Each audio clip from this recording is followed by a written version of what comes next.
نحمدہ و نصلی علی رسولہ الکریم اما بعد فاعوذ باللہ السمیع العلیم من الشیطان الرجیم بسم اللہ الرحمن الرحیم۔ سورہ حامیم سجدہ،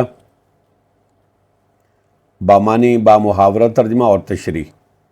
پہلے بامانی ترجمہ، آیت نمبر 43۔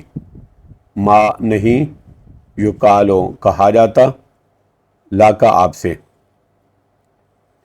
الا مگر، ما وہ جو، قد تحقیق، قیلا کہا گیا، للرسل رسولوں سے، من قبلک آپ سے پہلے، انا بے شک، رب کا آپ کا رب، لذو مغفرت البتہ بخشش والا بھی ہے، وذو عقاب علیم اور انتہائی دردناک عذاب والا بھی۔ آیت نمبر 44۔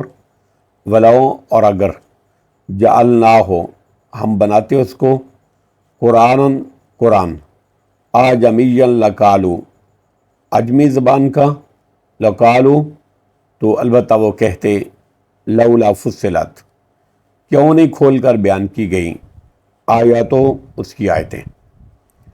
اعجمی و عربی، کیا کتاب اجمی ہے، و عربی اور رسول مخاطب عربی، کتاب اجمی ہے اور رسول عربی، قل آپ فرما دیجئے، ہوا وہ، للذین ان لوگوں کے لیے، آمن جو ایمان لائے، ہدم و شفاء ہدایت ہے اور شفا ہے، والذین اور وہ لوگ ہیں، لا یؤمنون جو نہیں ایمان لاتے، فی آذانہم ان کے کانوں میں، وقرٌ ڈاٹ ہے، کارک ہے، بوجھ ہے، وہوا اور وہ، علیہم ان کے حق میں، آما اندھا پن ہے، پس وہ نہیں سمجھ سکتے۔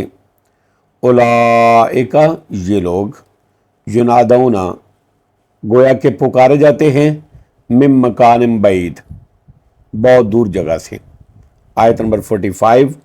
وَلَقَدْ اور البتہ تحقیق، آتینا ہم نے دی، موسیٰ الکتابہ موسیٰ علیہ السلام کو کتاب، فاختلفا تو اختلاف کیا گیا، فی اس میں، ولولا اور اگر نہ ہوتی، کلمتن ایک بات، سبقت جو پہلے سے طے ہو چکی تھی، من رب کا آپ کے رب کی طرف سے، لقضی تو ضرور فیصلہ کر دیا جاتا، بینہم ان کے درمیان، وَإِنَّهُمْ اور بے شک وہ، لفی شک من ہو البتہ شک میں ہیں، من ہو اس کی طرف سے، مریب جو اضطراب میں ڈالنے والا ہے۔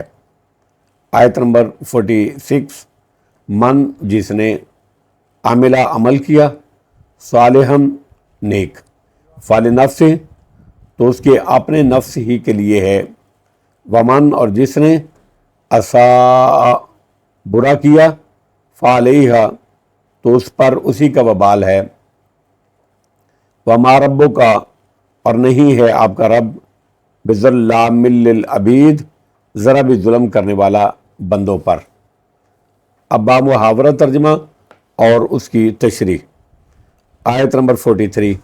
ما یقال لک الا ما قد قیل للرسل من قبلک، آپ سے بھی وہی کچھ کہا جا رہا ہے جو آپ سے پہلے رسولوں سے کہا گیا، یعنی پچھلی قوموں نے اپنے پیغمبروں کی تکذیب کے لیے جو کچھ کہا کہ یہ ساحر ہے، جادوگر ہے، مجنون ہے، کذاب ہے، نعوذ باللہ من ذالک وغیرہ وغیرہ، وہی کچھ کفار مکہ نے بھی نبی اکرم صلی اللہ علیہ وسلم کو کہا ہے، آپ کو بھی کہا ہے، اے میرے نبی پریشان ہونے کی ضرورت نہیں ہے، آپ کو بھی انہوں نے وہی کہا ہے۔ یہ گویا کہ آپ کو تسلی دی جا رہی ہے کہ آپ کی تکذیب، آپ کو جھٹلانا اور آپ کی سحر، کذب اور جنون کی طرف سے نسبت نئی بات نہیں ہے، ہر پیغمبر کے ساتھ یہی کچھ ہوتا آیا ہے، جس طرح کہ سورۃ الذاریات کی آیت نمبر 52 اور 53 میں اللہ نے فرمایا، کذالک ما آتی الذین من قبلہم من رسول الا قالوا ساحر او مجنون اتواصوا بہ بل ہم قوم طاغون۔ اسی طرح جو لوگ ان سے پہلے گزرے ہیں ان کے پاس جو بھی رسول آیا انہوں نے کہہ دیا کہ یہ تو یا تو یہ جادوگر ہے یا دیوانہ. کیا یہ اس بات کی ایک دوسرے کو وصیت کرتے گئے ہیں کہ نہیں؟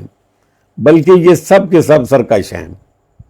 دوسرا مطلب اس کا یہ ہے کہ آپ کو توحید اور اخلاص کا جو حکم دیا گیا ہے یہ وہی باتیں ہیں جو آپ سے پہلے رسولوں کو بھی کی گئی ہیں، اس لیے کہ تمام شریعتیں ان باتوں پر متفق رہیں، بلکہ سب کی اولین دعوت ہی اللہ کی توحید اور اخلاص تھی. ان ربک لذو مغفرۃ وذو عقاب علیم، بے شک آپ کا رب معاف کر دینے والا ہے اور دردناک عذاب دینے والا بھی ہے. یعنی اہل ایمان اور توحید کے لیے جو مستحق مغفرت ہے ان کو معاف کر دینے والا ہے، اور ان کے لیے جو کافر اور اللہ کے پیغمبروں کے دشمن ہیں ان کو عذاب دینے والا ہے.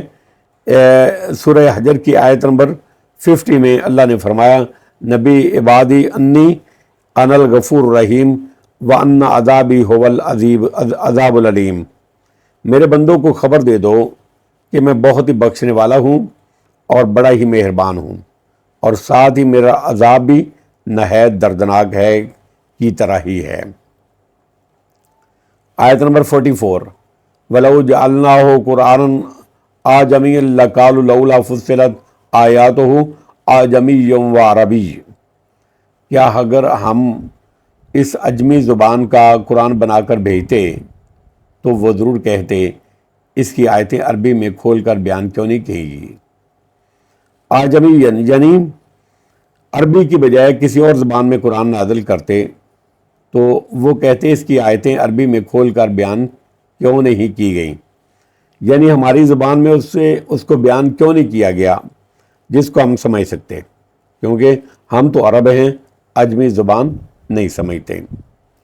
اعجمی و عربی، کیا کتاب عجمی ہے اور رسول عربی؟ کافر یہ کہہ کر تعجب کرتے کہ رسول تو عربی ہے اور قرآن اس پر عجمی زبان میں نازل ہوا. مطلب یہ ہے کہ قرآن کو عربی زبان میں نازل فرما کر اس کے اولین مخاطب عربوں کے لیے کوئی عذر باقی نہیں رہنے دیا گیا. قل هو للذین آمنوا ھدی وشفاء، اے نبی اکرم صلی اللہ علیہ وسلم فرما دیجئے وہ ان کے لیے جو ایمان لائے ہدایت اور شفا ہے. والذین لا یؤمنون فی آذانہم وقر وہو علیہم عمی، اور جو لوگ ایمان نہیں لاتے ان کے کانوں میں بوجھ ہے، وہ ان کے حق میں اندھا پن ہے. یہ لوگ جو حق بات نہیں سنتے گویا دور دراز جگہ سے پکارے جا رہے ہیں. اولئک ینادون من مکان بعید، گویا کہ دور دراز جگہ سے پکارے جا رہے ہوں. یعنی جس طرح دور کا شخص دوری کی وجہ سے پکارنے والے کی آواز سننے سے قاصر رہتا ہے، اسی طرح ان لوگوں کی عقل و فہم میں قرآن نہیں آتا. آیت نمبر 45، وَلَقَدْ آتَيْنَا مُوسَى الْكِتَابَ فَاخْتُلِفَ فِيهِ، اور بے شک ہم نے موسیٰ علیہ السلام کو کتاب دی پھر اس میں اختلاف کیا گیا. فَاخْتُلِفَ فِيهِ، پھر اس میں اختلاف کیا گیا.